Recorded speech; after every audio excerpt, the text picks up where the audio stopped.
Hello everybody, this is Johnny S with another vlog. It's been some time since I've done vlog in English.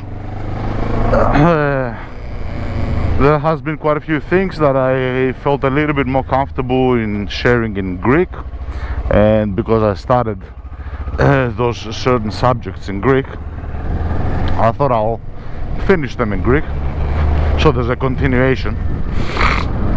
But obviously, because the main purpose of this channel is to be in English, I do believe that, and I don't think I want to change that.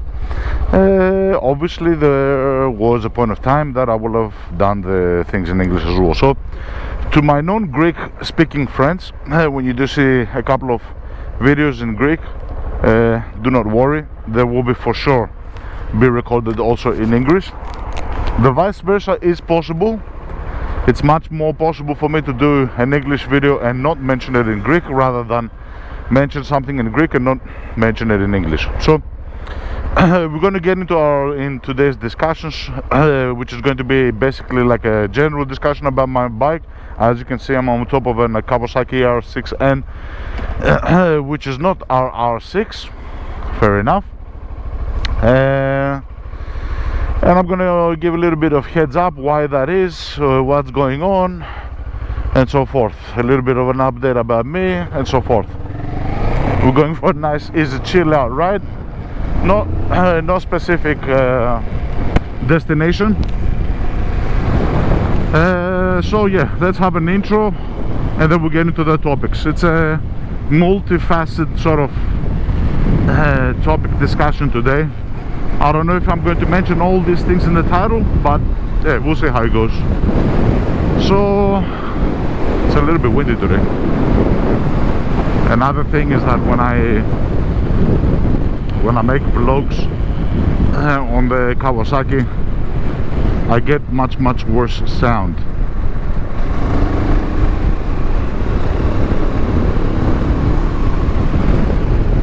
So I hope you can hear me. A little bit of an update about a little bit of an introduction, sorry. Yeah, so my name is John, as most of you already know. To the newbies, my name is John, 45 years old. I'm married, I'm a father with a little child, son, living in Greece, Athens. Grew up in Australia, my teenage years, hence why I'm speaking in English, hence why I've got that weird pronunciation.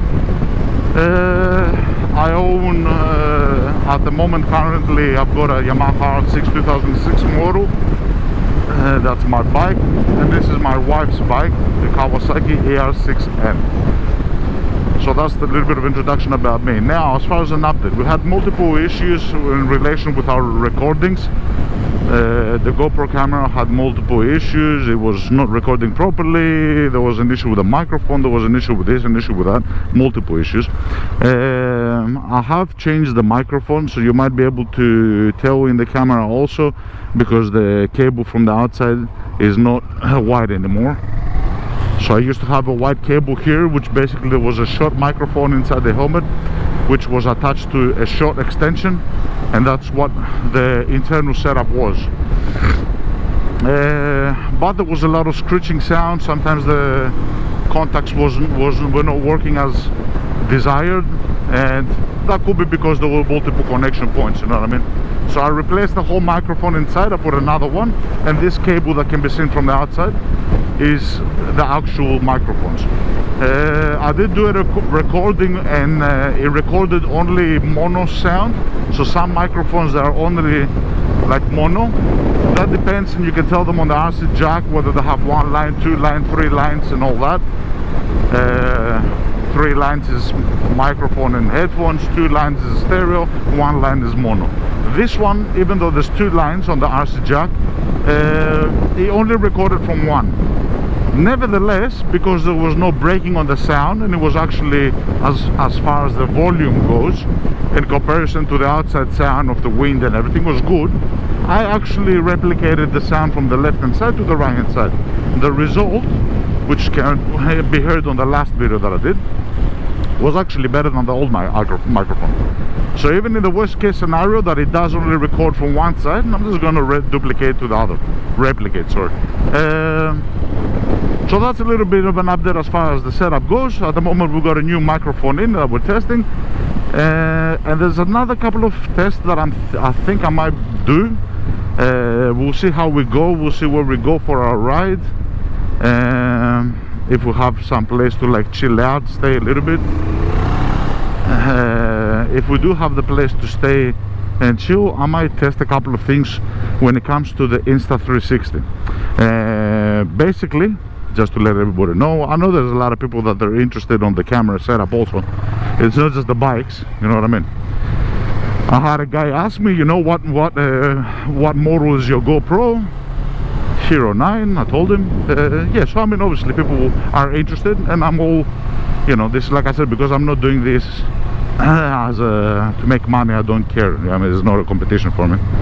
The more people get out there with microphones and they do their thing, the better it is. Get your ideas out there, you know what I mean. I'm all for it. So yeah, I'm going to mention a couple of things. I've got the Insta360 at the front, Insta360 One X2. It's an old model, the X3 and the X4. This is a 5K one, so the resolution is quite low. It does look okay as long as you don't zoom it in a lot, you know what I mean. And that's why most of the footage that you've seen me record, I'm quite a bit zoomed out, because there was some questions, you know what I mean. Usually the image from the Insta360, you can see me, you can see the mirrors, you can see a lot of things. Like I zoom it out and then I trim it on the editing. Usually that's what I do. And people have commented on this and they've asked me, why do you zoom it out so much and everything? If I start zooming in, then you start getting pixelation, you start getting bad quality. When it's daytime like it's now, you can't really tell so much because the lighting is good. But when it starts getting like dimmer, the lighting, you can really tell. So what I do is I like zoom it out, so I can actually get more of resolution, pixel, you know, so much by so much, let's say, within the video, and then I just trim it. That turns out to be a little bit better in my case, at least as far as I have tested. So that's about the Insta360. Now the Insta360, it does have an issue when it comes to I don't have any media modes like the GoPro Hero 9. It's got a media mode. So what you can see on the outside here is a case where you put the camera in, and on the back side it's got a couple of what do you call them, adapter things, so you can actually plug in microphones. It's got a Type-C to charge it and so forth, and it's got an external microphone with a sponge. When I used to do videos and I used to record without a sponge, I used to get really bad audio when it came to the wind. The camera itself has a internal wind cancellation, but that is not enough to block out the screeching sound that the wind makes when it hits the plastic. So as soon as I put a Hero media mode with the sponge and the microphone, that was another reason why I did it. And obviously the second reason, the first reason, is because I wanted to be able to connect a microphone to it without using any Bluetooth or anything like that, you know what I mean? So the only way to connect an RC jack on this is you have to get the media mode. So like I said, a big part of our video is going to be also discussing our setup. I'll see how I'll name it. And the second reason is to get the audio so I can able to record. The problem with the Insta360 is at the moment I don't have something like a media mode that I have on the Hero, on the GoPro. Which means if I want to sit down, like I did a video, I sat down, I took my helmet off, I had a smoke, we were discussing some things in Greek about my bike and what I'm thinking of selling it and everything. So we had a discussion and you couldn't hear nothing, you know, I mean, you couldn't hear me because of the wind. Even though the volume of the microphone was quite good, and even though the program, the Insta360 software which you can download it and edit it, it does has a noise cancellation, noise reduction within the program. It did make my sound, my voice, it picked that up quite good, but it was not able to take away all the wind that was hitting the thing. I did have a look around to see if there's a Hero like a media mode for it. I did not find anything. I did find some cases, but I didn't find anything that will have like a sponge on top of the Insta360 so that it can record without. Whoa, god damn, where the fuck is he going? Ferrari, nice. Rare cars to see in Greece, Ferraris, usually luxury cars. In contrast to Doha, that I had gone for work, where every single car was a Ferrari. Anyway, off the topic. So I did not find anything, and this is something that I am trying to figure out on how to do. And one of the ideas that I had as I was looking at my video and as I was going through the footage is, and I'm going to try this, I might go to the same spot that we done the Greek video. It's really fucking windy. I hope you can hear me, guys.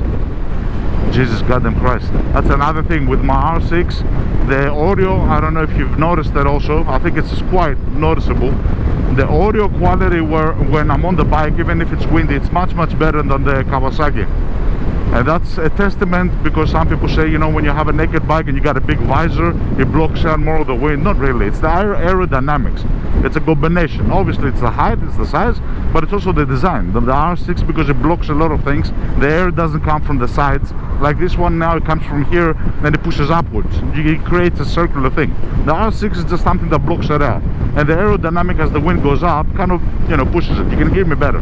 Now I can actually feel the air hitting me here. I can feel it whirling under here, which means the microphone is getting, you know.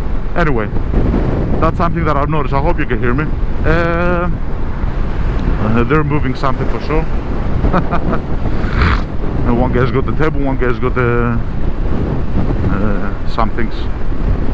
So one of the ideas that I had is, because when I was sitting down, I was trying to record from that camera and was not working good. I thought try, and I had my helmet on top of the bike, but I was not recording from the GoPro, because in my mind I thought it had the internal microphone. Yay, the Ferrari. Let's go have a look at it. God damn.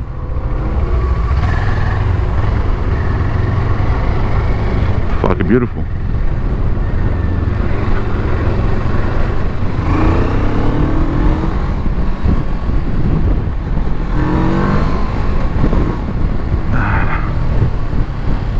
Beautiful car.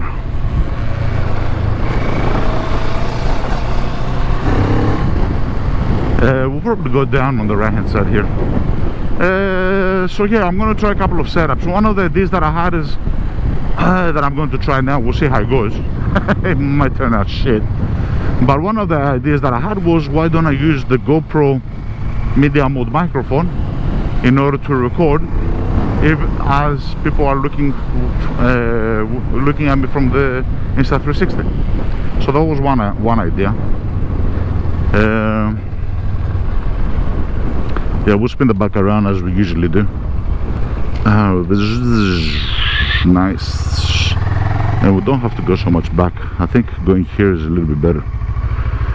Yeah, baby, yeah. All right. So I don't know exactly how I'm gonna do this. Yeah. Okay. Give me some time to test something, and we'll be right back. Alright guys, so we're back. We're still doing a test just to see what it's like. So one of the ideas that I had and what I'm testing now. Yeah, fucking rip it out. Give it a river. Sorry about that. One of the things that I was thinking is, when I'm sitting as such,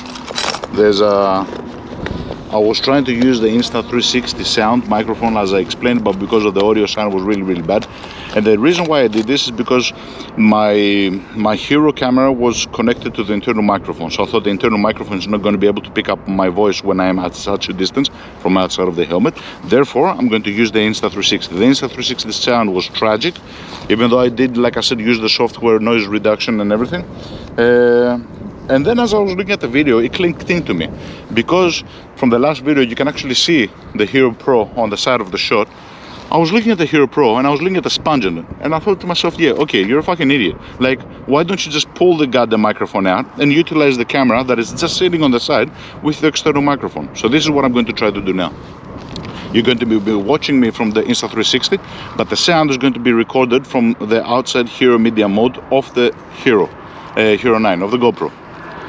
And I want to see, because that one's got a sponge, in theory, and it's actually a little bit closer to me as well. You can probably see it through the camera as well, because like I said, usually I zoom it out. We got the fucking airplanes, but anyway. So that's one test that I want to do. And another test that we might go to another place. It's just that I wanted to stop here a little bit, have a smoke. It's very windy. I hope it doesn't blow this fucking smoke away. Anyway, and the other test that I wanted to do is I had a look at a video online and I saw a guy that was using Bluetooth earbuds with his Insta360. So I saw the guy was using, basically he had one earbud with that was connected via Bluetooth to the Insta360, and he was speaking from that. So the camera was able to to record him. He had it on a stick. He had it really far away from him, so it was good because the microphone on the Insta360 is not that good, you know what I mean? And whenever you extend the camera in order to get a good shot of you and the environment, you're not able to speak a lot, you know what I mean? Because you're holding the camera up high. And there was another video that I did in Greek also that I had that problem, you know what I mean? I looked at it later when I was pulling the camera down and I was speaking to it on such a close distance, fair enough. But when the camera was real far away, you can't hear it. So the guy basically, as I noticed, that he had very good sound. I was looking at it trying to figure out what the fuck was going on. So I realized, because at some point I saw that he had earbud. So what he had done, and then I researched for it, basically he had connected his earbud to his Insta360, and whenever he spoke, the sound that you heard was from his microphone. And you could hear the ambient sound as well, you know what I mean? So it's not as if it sounds like it's just speaking from a microphone from home. It does sound realistic because the microphone here can pick up the sounds just like it's picking up all the rest of the sounds. Did I not take a lighter with me? For real now.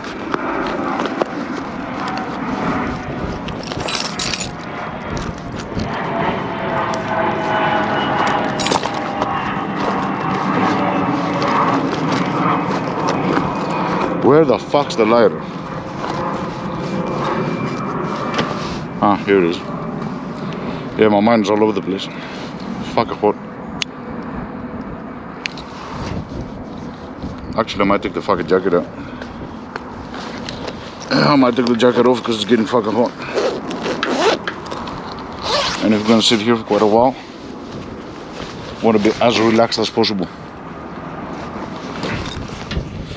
The good thing with the Kawasaki ER6-n is that the exhaust, I mean, I'll tack the things up as well, but because the exhaust is on the bottom side, so just like you got the catalytic converter, the exhaust is basically stuck on top of that and there's a hole on the side. You don't worry too much about things hanging off, like a jacket for example, now for touching the exhaust and melting and things. Whereas the R6, it's on the right hand side, so whenever you're putting something down or your foot, you gotta be careful not to touch and melt. So that's the other thing that I want to test. I want to see if I can connect the earbuds. So let's say I sit at a place which is like this, for example. If I can connect the earbuds, speak to the camera, be able to record all around, and that will also give you the capability for you to be able to stand up from the bike. At the moment, because I'm recording my audio from here and you're watching me from there, I'm restricted to this area around here. Give me 1 second, be right back. Okie dokie. So you will hear pauses in the video because there's a lot of airplanes which are passing directly above us. I mean, the shadow of the airplane just passed over me. But it's a nice area, you know what I mean? I can't find the perfect combination of no people, no traffic, no sounds, no this, no that. You can't get everything. You know what I mean? This is a nice area where it's kind of relaxing. There's not many things around, but you got the fucking airplanes. Anyway, so that's another thing that I want to try. I want to try the earbuds because that will give you the capability to stand up from your bike and walk around. Since it's an Insta360, you can change the position. And as you're walking around the bike and talking, it can actually focus on you. So that's another interesting thing. As long as you got the earbuds, you know what I mean? 1 earbud, 2 earbuds, I don't know, we'll see how it goes. I might test it on this video, I might test it on a future video, I might test it a little more, then we'll see how it goes. So at least I want to do this test, which is the quicker. Basically, you're sitting on your bike, you're taking your helmet out, you're closing it because sometimes the GoPro, I keep on calling it Hero 9, the GoPro is not able to pick up changes which are done while it's open. Sometimes it gets stuck, the firmware. So you close the camera, stop recording. You close the camera, unplug the microphone, the RC jack from behind, turn the camera on, record again. It's going to pick up from this microphone. That's an easier, quicker process. Then when it's time to go again, you turn it on, you Stop the recording, turn the camera on, put the RC jack, turn it back on, and start recording while your helmet go. That's quicker, rather than sitting here with the earbuds trying to disconnect the sound from the Insta360. Stop the Insta360. Whereas on this one, you only stop one camera. You let this camera record, and as far as the GoPro, you stop it and you keep on going. So I think we spoke enough with this setup. I might try it with the earbuds. Did I get them with me? Today my mind is elsewhere and I'm trying to stay focused also because of what I want to speak. Alright, I think I've got the earbuds with me. Yeah, I got them. Okay, so give me some time to set it up and we'll be right back. Alright guys, so we're back and now you're seeing the recording from the Insta360 and you're listening to me via the earbuds. I don't know if you can hear me well or not, it will show. That's also a test as well. The earbuds don't have that spongy thing, so because it's a windy area, I don't know how the sound is going to get affected by the earpods. I'll try to walk around, possibly a little bit around the back, and I might use one out of the two because both of them in your ear sounds a little bit, you know. Give me 1 second. Aeroplane is passing again.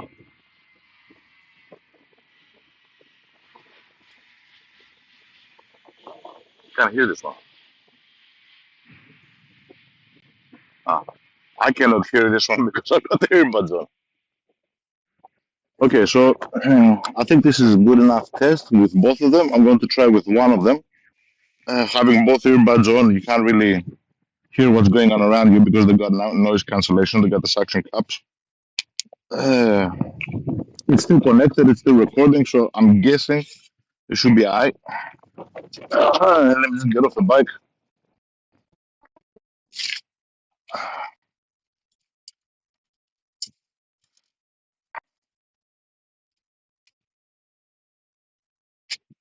Probably change the camera a little bit, the angle of it, so it's able to record me from the other position as well if I'm going around the bike. Okay, so in theory, you can see from the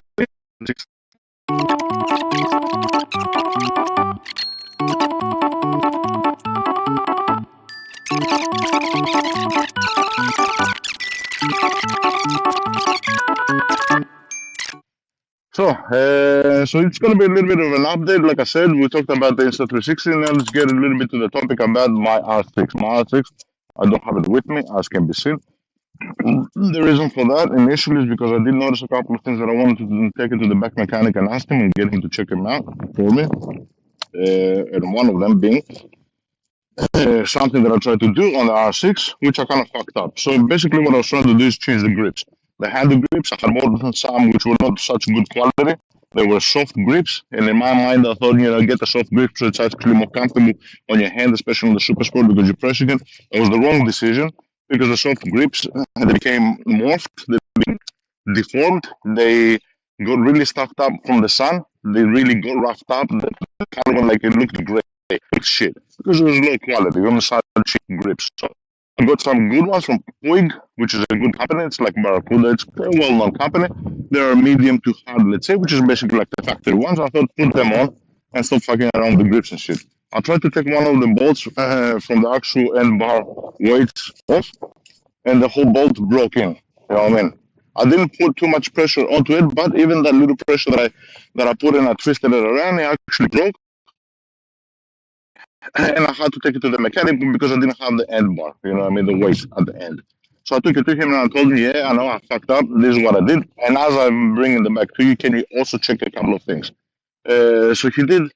He told me that he has to drill through it. There's a special liquid that he has to put in. He has to take care of that. He goes, don't worry about it. We will do it, but it will take some time because now in Greece the weather is reaching springtime, summertime, and everything. There's a lot of bikers coming out. Every time I go to my mechanic, there's like at least 10 people, 15 people, and he's going crazy. He goes, I got a lot of work. If you don't mind, I told him I'm not in a rush. It's been 2 weeks now with the bikes. I was not expecting that I did not have an issue, but I was expecting much less than 2 weeks. I thought 1 week, 6, 7 days, 8 days. So one of the things that I did is I took it to the mechanic. He had a look at it, and one of the things that I noticed is as I was trying to look whether I've got an aftermarket filter. I remember a long time ago, I had a K&N filter. Come on, fuck not. I had a K&N filter, which was an aftermarket filter that I had bought. And the reason why for that is because when I went to my the storeroom in my house, I found the maintenance kit for the K&N filter. And I thought to myself, fuck, do I still have it on the bike? Obviously, it's been a long time ago, and I don't even think the mechanic was going to remember. So I thought, take it to the mechanic and ask him, get him to put it apart, pack it, I'll do it myself.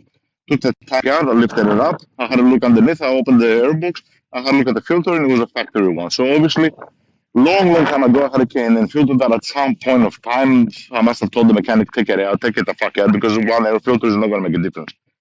On the opposite, it might cause issues. You know, what I mean, when you're making changes, you're not making a complete change. You're not taking on to the actual damage it. You're not actually doing it properly. You might cause issues on the bike, which is a fucking stupid decision. And as I was opening the airbox, I noticed that under the back, under the injections, which are actually spraying the thing, there was a lot of residue. It was like an oily, hard substance, dried substance. So that was one of the things that I wanted to take him and ask. I asked him. He told me that is just because of the burning of the fuel. Hence, why we do recommend that you use 98 octane or 100 octane fuel, so that it burns better and there's less residue. Let's say. Uh, he did clean it. I also had cleaned a little bit. He goes to me, it's good that you cleaned it. It's a good thing that you did. But you don't need to worry about it. It's nothing worrisome. And the other thing that I want to ask him mechanically wise is I noticed on one of my exhaust pipes on the headers, on the left hand side, on the left cylinder, on the corner, it's very red. I examined the whole thing, and the reason for that is because where I'm going to park on my parking when I'm going in with the car, the lights of the car shine right on that point. And every time I used to go in with the car on my garage, I used to notice something red pinkish on the bike. And I thought, yeah, I have to look into it. I have to look into it. I kept on forgetting about it. And at some point, I thought, dude, hold on, that red shit, what is it? I went underneath, the bike was working and everything, and I thought that it was boiling red hot on one of the pipes only. So there's a lot of controversy around why it's like that and so forth. You might hear a lot of things. Again, what the fuck is going on? There's airplanes every 2 minutes.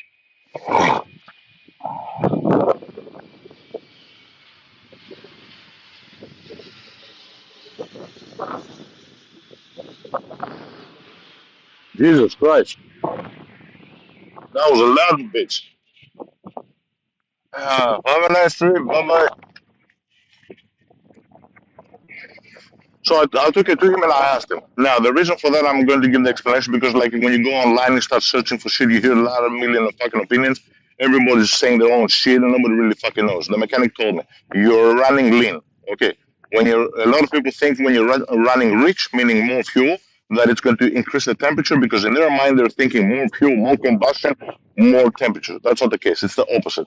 When you're running lean, there's less fuel, means that when the mixture burns up, the explosion is happening. Instead of burning on a certain rhythm, a certain time for the combustion to happen, it burns slower. And because there's a delay and there's more burning for longer time, that actually increases the temperature. That's what you say when you run lean. I'm just making a disclaimer. So, like most of the things I don't know either. I mean, my mechanic is telling. I'm not pretending to be an expert, but I'm just letting everybody know what it is. It's running lean on one of the cylinders. But because of my bike, it's got a sensor for the exhaust behind the catalytic converter. It's not able to control the mixture as per cylinder. So he's telling me what I'm predicting is happening is one of your cylinders is running a little bit more rich, and another one is running a little bit more lean. Therefore, the result on the sensor is good. Therefore, the bike is not able, the ECU is not able to change the mixture as per cylinder. Some of the newer bikes that have multiple sensors and they've got them at the front of the exhaust on the headers, which means they're able to control better. Yours is an older bike, obviously. You can't do nothing about that.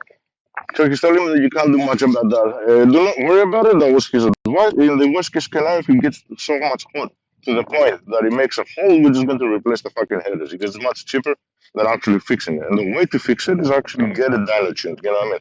Which means you're going to spend $300, $400, get a power commander on, dyno tune it, see what exactly is happening, control the air, make sure film, and make a mapping that you can actually influence the per cylinder thing because the ECU, based on its sensors, it's not able to pick this shit up. So, in order for you to go into that process, you're going to spend a lot of money and a lot of time to do something where You're not sure if it is going to cause a problem or not. I think he goes personally that used to be always the case with your bike, and you probably just notice it.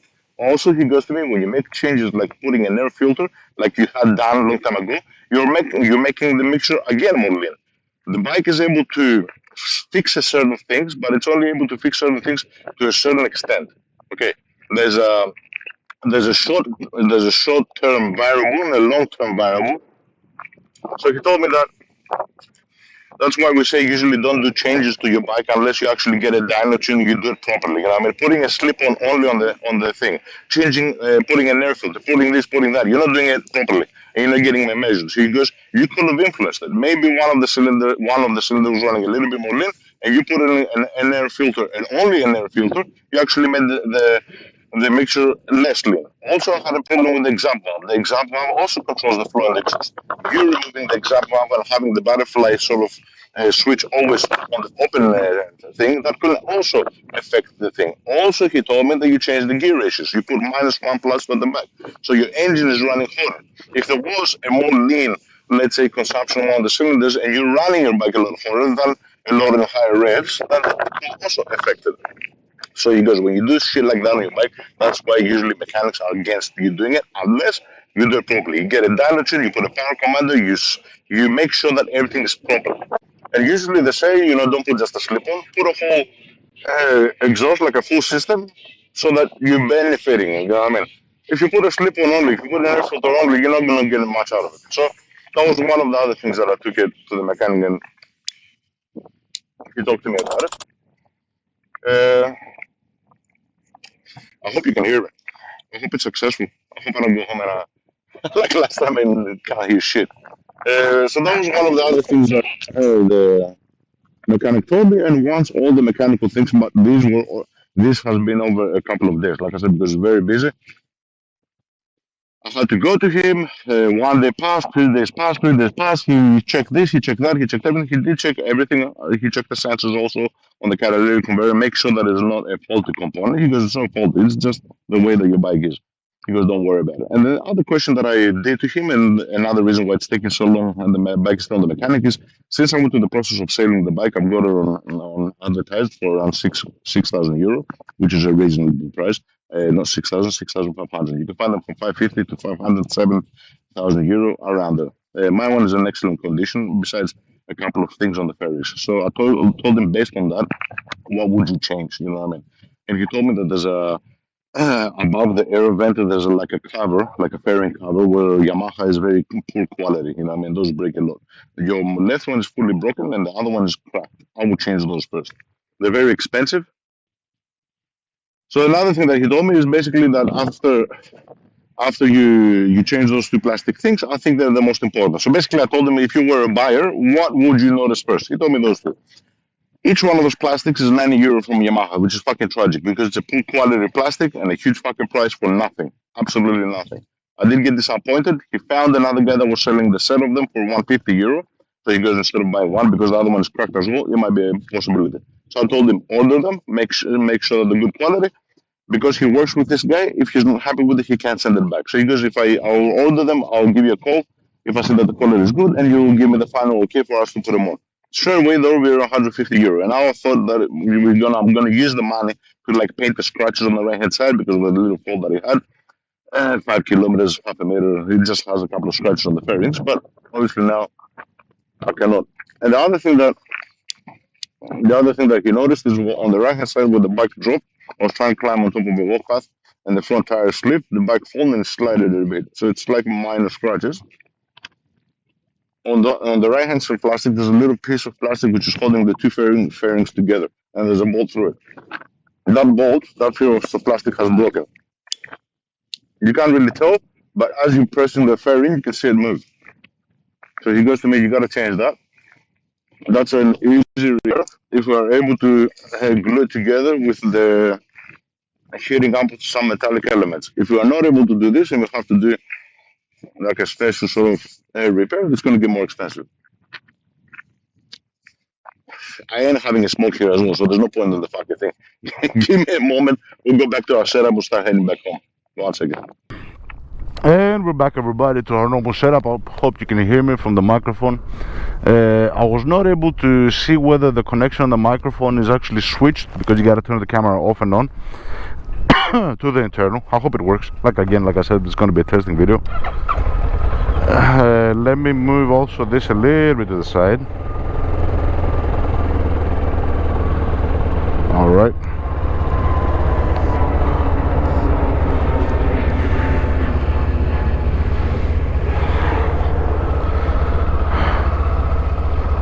So let's heading backwards. Yeah.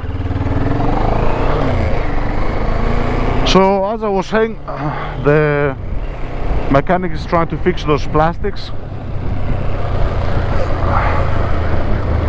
Hence why the bike is taking such a long time. He already took it to 2 people, but they were unable to fix it, and there's one last guy that he's going to try to take the bike to in order to get fixed with that, with gluing with the heating element.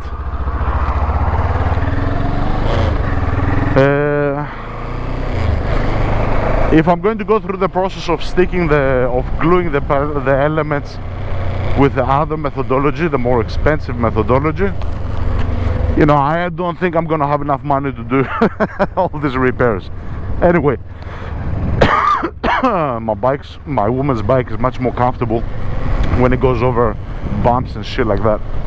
On my bike is a lot more painful. It's got a harder suspension, so you really feel those bumps.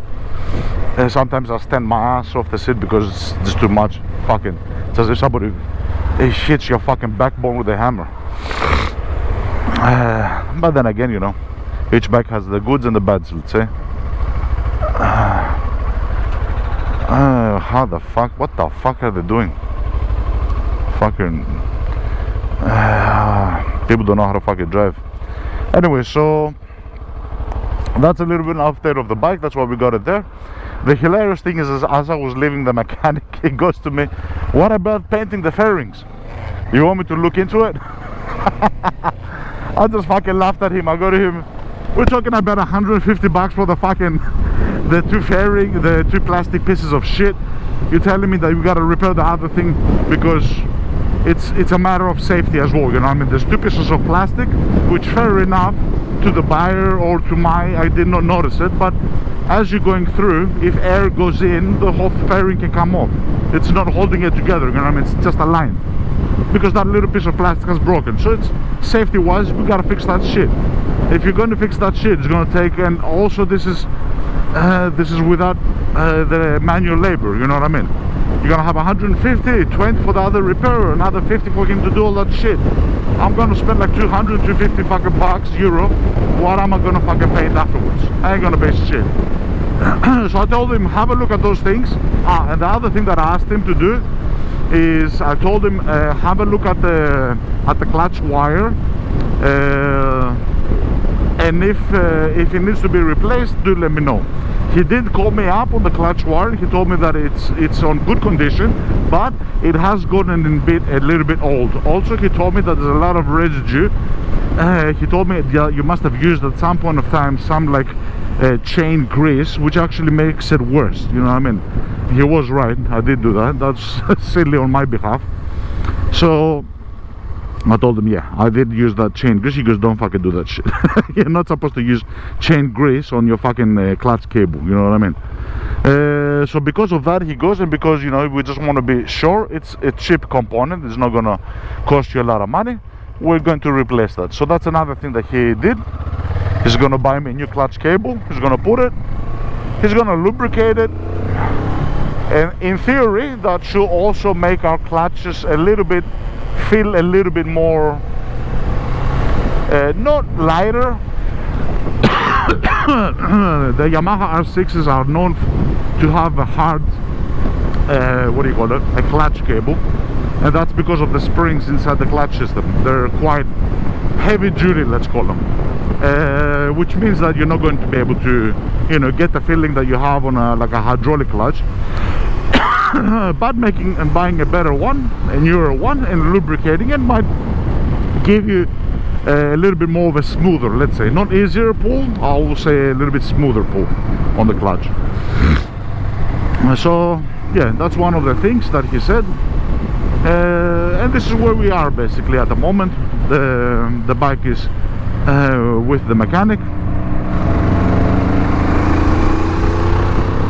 know how to fucking drive.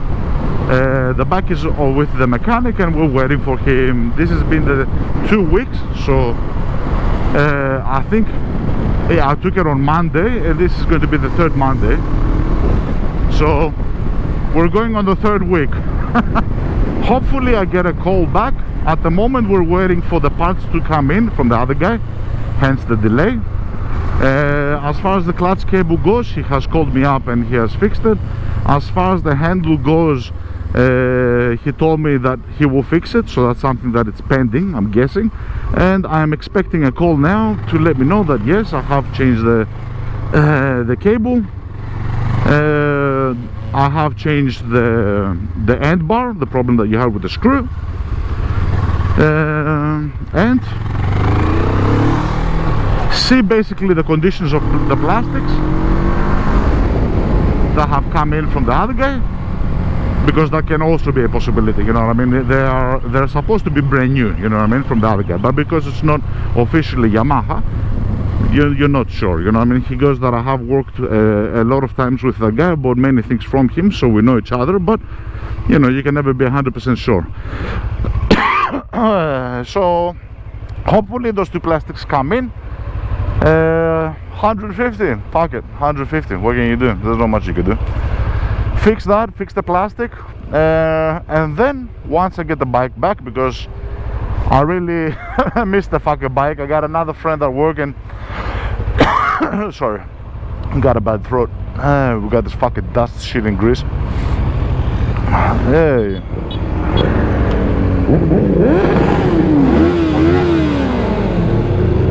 There you go. So basically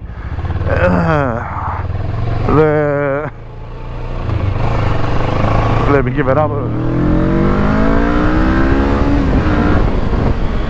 It gets light on the bars because this is a 2-cylinder bike. It's got quite a bit of torque when you're coming off the gas and when you're changing gears, so sometimes it lifts up, and because there's no stabilizer you can actually notice it.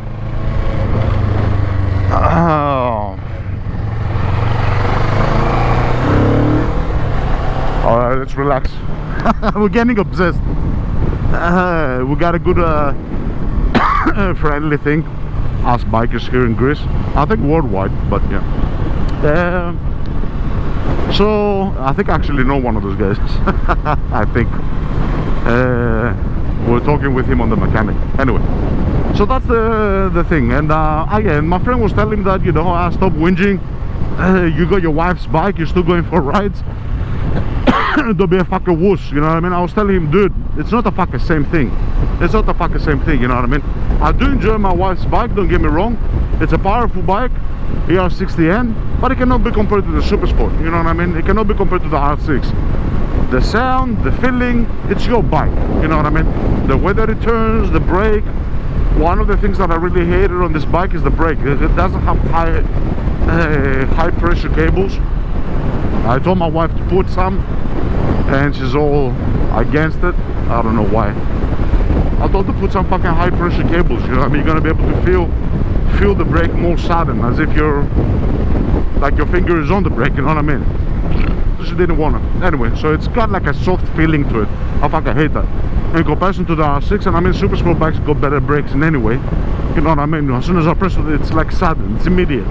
The bike like lowers itself, it just pulls. This one is like you press the brake and at some point you stop.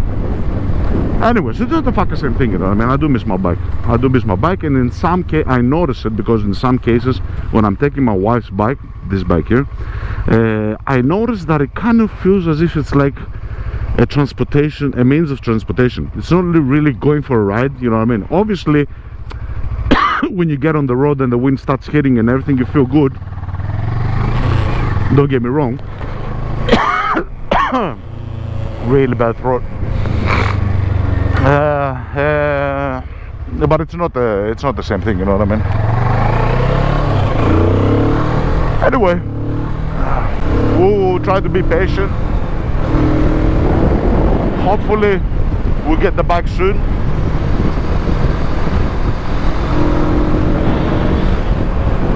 This bike is fun also. It's much more playful, you know what I mean?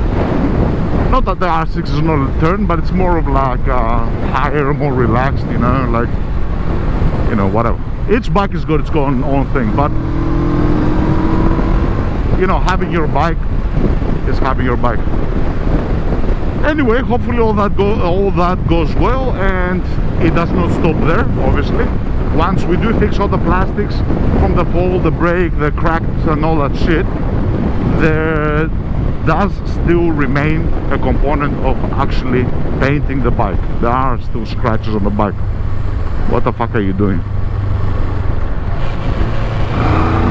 There are still scratches on the bike, which means that at some point I'm gonna have to fucking paint it.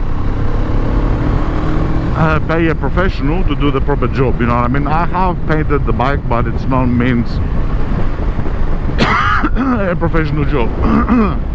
When I say a professional job, I mean somebody to actually grind down the bike, the plastic, take the old paint off, put a proper primer, put a metallic black gloss, not just a black gloss. Do it professionally. There's no runs, there's nothing like that. Now, whether this is going to be done and therefore the bike sold, or whether I'm not going to sell the bike, that's another thing that I have mentioned in previous videos. In any case, I do want it to be good, you know what I mean, as much tip-top condition as possible, you know what I mean. So whether it's for me or if it's for the next guy, it makes no difference to me.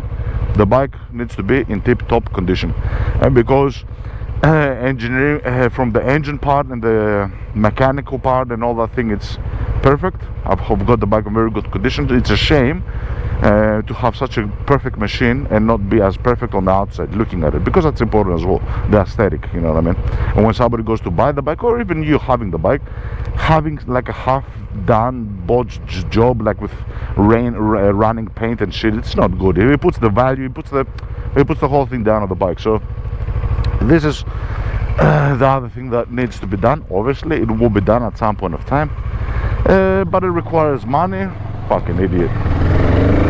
It requires money, it requires a lot of things. Yeah, it's got good brakes, you know. It's like it takes a long time for it to brake. It's like, yeah, it doesn't have the same feeling. You know what I mean? Anyway, I'd like to thank everybody, guys. Thank you very, very, very much. Hope it didn't bore you. It was a general update video with a couple of topics. I'll see how I do the chapters and stuff. I hope everybody stays safe. Have a great, beautiful, great day, and we'll talk soon. Goodbye.